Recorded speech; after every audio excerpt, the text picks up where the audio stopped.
ایک صحابی کو فرشتے سلام کا جواب دیتے تھے. اگر وہ صحابی نبی کی زندگی میں فوت ہوا پھر تو ٹھیک ہے, اگر نبی کے وفات ہوا پھر ایک صحابی کو موت تک سلام کر دیں, تھوڑا عجیب نہیں لگتا؟ کوئی عجیب نہیں لگتا. کسی کو اسپیشل پروٹوکول حاصل ہو سکتا ہے, اس طرح کے کئی پروٹوکول ہیں. یہ عمران بن حسین ایک صحابی تھے, صحیح مسلم میں آتا ہے, تو یہ ان کا پروٹوکول تھا. اللہ کے نبی علیہ السلام کی موجودگی کی برکت سے کئی لوگوں کو اس طرح کی چیزیں نصیب ہوئی ہیں, اس میں کوئی ایسا مسئلہ نہیں ہے. یہ نبی علیہ السلام کے مبارک زمانے سے ان کے لیے دعا تھی اور وہ ان کے ساتھ کنٹینیوس رہی. صحیح بخاری میں آتا ہے حضرت ابو ہریرہ کے پاس ایک سمجھ لیں چھوٹی سی ایک تھیلی تھی جس کے اندر نبی علیہ السلام نے کھجوریں دی ہوئی تھی, پوری زندگی اس میں سے کھاتے رہے, وہ ختم ہی نہیں ہوتی تھی. پھر وہ ایک جنگ کے دوران غالباً وہ کٹ گئی اور وہ نکل گئی, باقی تو وہ کھاتے تھے. اس طرح کی جو چیزیں کچھ لوگوں کے ساتھ اٹیچ تھیں.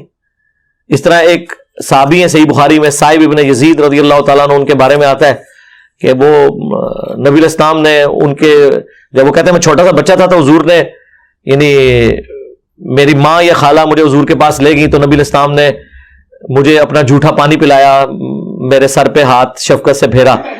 ان کی پوری زندگی سر کے بال سفید ہی نہیں ہوئے, وہ بڑھاپے میں بھی جوان تھے.